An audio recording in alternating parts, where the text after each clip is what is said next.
हमारी लड़ाई है कि एक तन पर तार है सोने के, एक तन पर तार है सोने के और एक तन पर सूत के तार नहीं। ऐ भारत की सरकार, तेरा ये न्याय हमें स्वीकार है।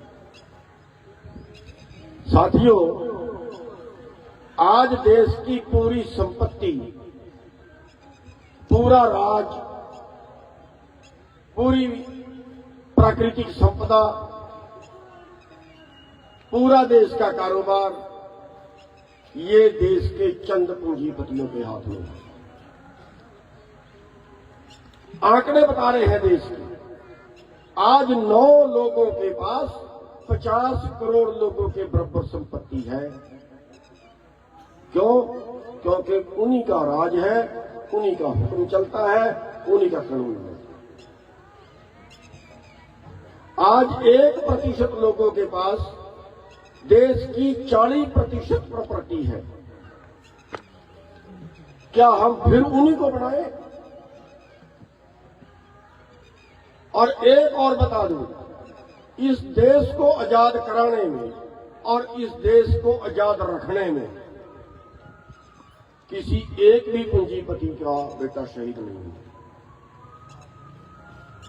सब किसानों के, मजदूरों के, और प्रॉपर्टी पे अधिकार उनका। पिछले 15 साल, पिछले 10 साल में 15 लाख करोड़ रुपया पूंजीपतियों का माफ हो गया। और इस देश के अंदर जो खेती करने वाले किसान और मजदूर हैं, 33 किसान रोजाना कर्जे से मर जाते हैं, रोजाना, प्रतिदिन। ये वो किसान है जिनके नाम जमीन नहीं है, और जो बिना जमीन वाले उनकी गिनती कितनी है पता नहीं है। किसका देश है? किसके लिए बनाया था? साथियों, आपने अपना भविष्य चुनना है। अगर आप फिर पूंजीपतियों को चुन देंगे तो फिर ये याद रखना, अगले 5 साल तक फिर पूंजीपतियों के लिए ही कानून बनेंगे और आपकी बात उठाने वाला कोई नहीं होगा। आपको अपने भविष्य चुनना है। आप किसको चुनना चाहते हैं?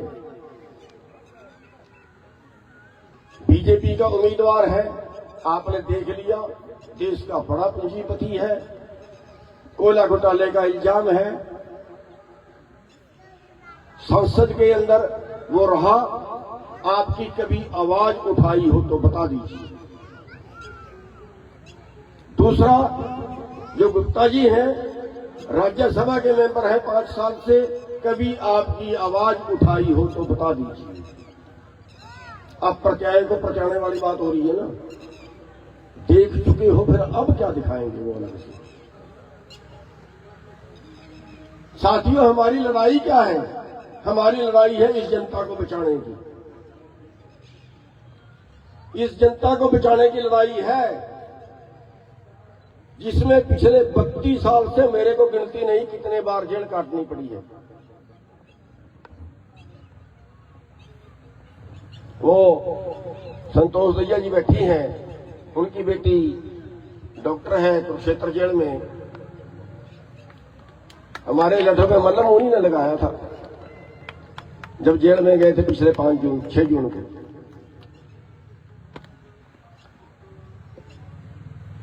कितने बार जेल गए पता नहीं। अब भी मेरे ख्याल से 20-22 मुकदमे तो अब भी जारी हैं, चल रहे हैं। किसके लिए? अभी कोई इल्जाम लगाता है बीजेपी से मिल लिए, बीजेपी से पैसे ले लिए। 25 किले जमीन बेच चुके हैं। अगर पैसे लेने होते तो बहुत है देने वाले। क्या करें, कैसे लड़े, बता दो। क्या करना पड़ेगा? और राज पूंजीपतियों का हो, सड़कों में डंडे हम खाएं? क्यों? वोट आपकी, राज नोटों वालों का, वोटों वालों का राज में हिस्सा नहीं है। क्या कांग्रेस पार्टी ने एसकेएम से मीटिंग बुलाई बुला के कोई वादा किया, कोई उनका दुख पूछा कि 750 आपके सड़क पे मरे थे, आपको क्या तकलीफ है, पूछा कुछ? क्या किसी किसान लीडर को टिकट दिया? 2007 से 2014 तक उनका राज रहा। 2007 में स्वामीनाथन की रिपोर्ट आई थी, क्या उन्होंने लागू कर दी थी? क्या उन्होंने एमएसपी दे दिया था? आज 4 लाख करोड़ प्रति साल एमएसपी की वजह से देश के किसानों को नुकसान है। 2001 से 2015 का आंकड़ा आया है कि 45 लाख करोड़ का नुकसान हुआ देश के किसानों को न्यूनतम समर्थन मूल्य न मिलने की वजह से। मांगते हैं तो लट पड़ते हैं, करें तो क्या करें, रोए तो कहां रोए।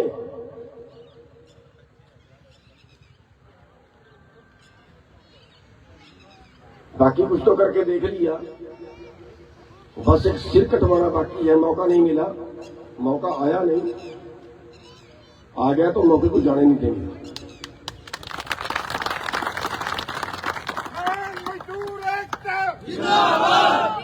साथियों, जब आप वोट के मालिक हो, अब कई बकवास करते हैं कि बीजेपी को जिताने के लिए चौटाला को समर्थन दे दिया। मैं ये कहता हूं, जब वोट आपकी है, 80% वोट के मालिक हो, तो आप चौटाला को सारी वोट डाल के क्यों नहीं जिता देते? बीजेपी हार जाएगी कि नहीं हार जाएगी?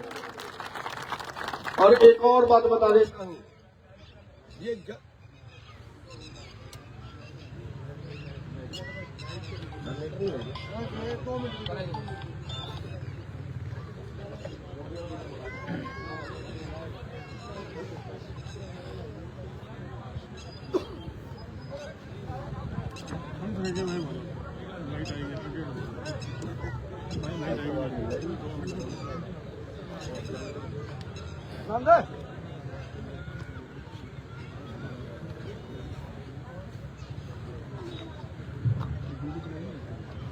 ओ भैया,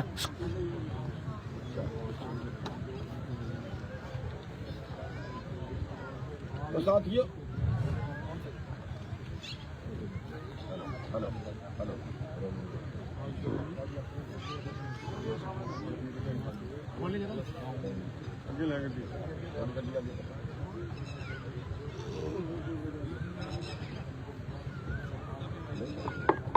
चलिए चलिए।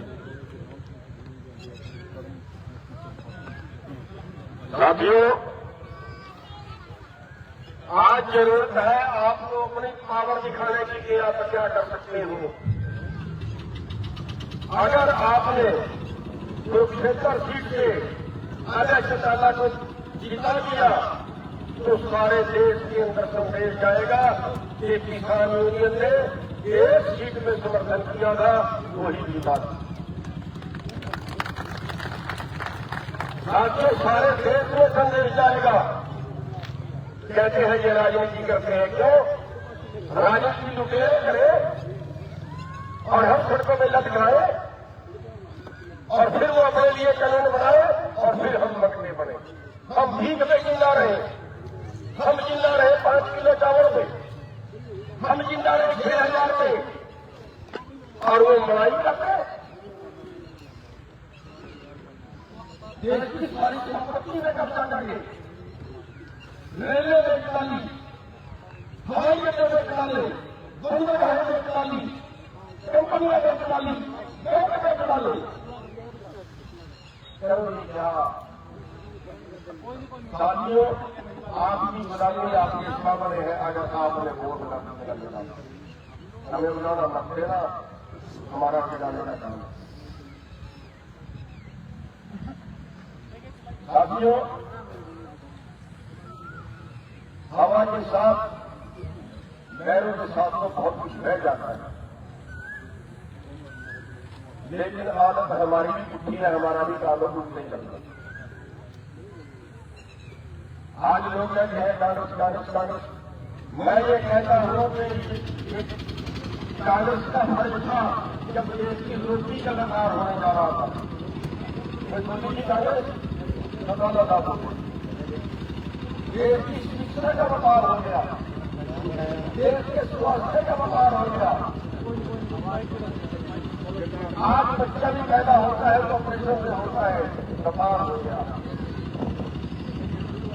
साथियों, आपको अपनी ताकत दिखाने की जरूरत है। आप में ताकत है, आपके अंदर हाथी जितनी ताकत है, लेकिन हाथी को अपनी ताकत का पता नहीं। एक पीलवान उसके सिर पे बैठा है, उसको चला रहा है। अपनी ताकत को जगाइए। आप तख्ते पलट सकते हैं, आप अपनी ताकत को दिखा सकते हैं। आपकी ताकत के आगे तो बाकी कुछ भी नहीं। साथियों, आज जरूरत है आपके वोट की। आपका वोट आप एक जगह पे बांध लीजिए, एक जगह पे बांध लीजिए। सारा किसान और सारा मजदूर एक जगह पे वोट डालिए। अभय चौटाला जी को जिताइए और ये संदेश दीजिए कि ये किसान और मजदूर की ताकत है। और किसान और जहां देश का किसान और देश का मजदूर इकट्ठा हो जाता है ना, वहां बड़े बड़े पूंजीपतियों के नागरिक बनवा देते हैं। आप संदेश दीजिए। और मैं तो ये कहूंगा कि केवल वोट न डालिए, सपोर्ट भी करिए। अपने गांव में जाइए, अपने ग्वांड में जाइए, घर में माताएं बहनें उनको समझाइए कि लड़ाई एमपी बनाने की या ना एमपी बनाने की नहीं है। लड़ाई है अपनी आवाज बुलंद करने की, लड़ाई है अपनी ताकत दिखाने की। कौन सी गिनती में गिनते हैं जी हमें? ना बीजेपी कहीं आपको गिनती है, ना कांग्रेस आपको कहीं गिनती है। तो फिर आप अपनी ताकत खुद पैदा क्यों नहीं कर लेते? सर छोटूराम ने कहा है, खुद ही को कर बुलंद इतना, खुद ही को कर बुलंद इतना कि हर तकदीर से पहले खुदा बंदे से खुद पूछे, बता तेरी रज़ा क्या है।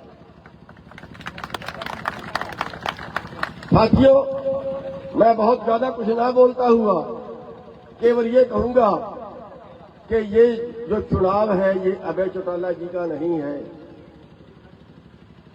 हमने समर्थन दिया है। ये चुनाव जो है किसानों और मजदूरों का चुनाव है। ये आपका अपना चुनाव है। आपने अपने आप को वोट डालनी है।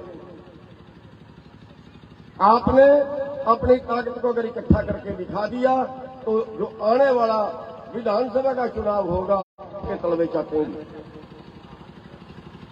साथियों, बस मैं अपनी बात को ज्यादा लंबा ना करता हुआ आपसे आश्वासन चाहूंगा, अगर मेरी बात ठीक हो तो सारे वोट अभय चौटाला को डालना, और अगर मेरी बात गलत हो,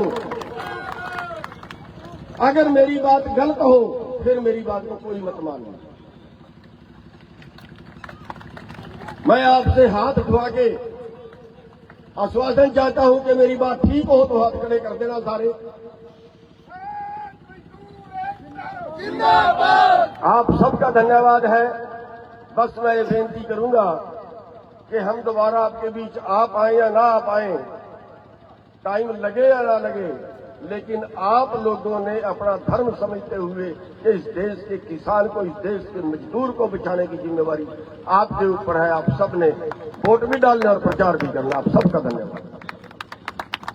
धन्यवाद सरदार गुरनाम सिंह जी चडूनी जी।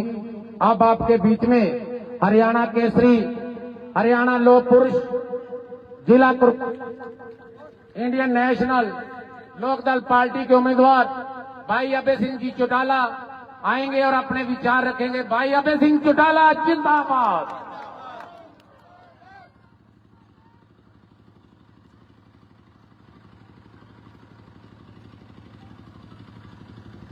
आदर और सम्मान के योग भारतीय किसान यूनियन के देश के अध्यक्ष सरदार गुरनाम सिंह चडूनी जी,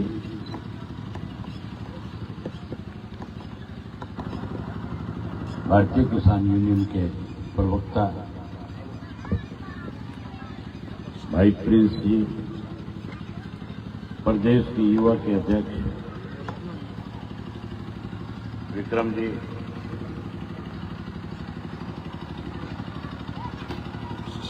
गगनजोत संधू जी,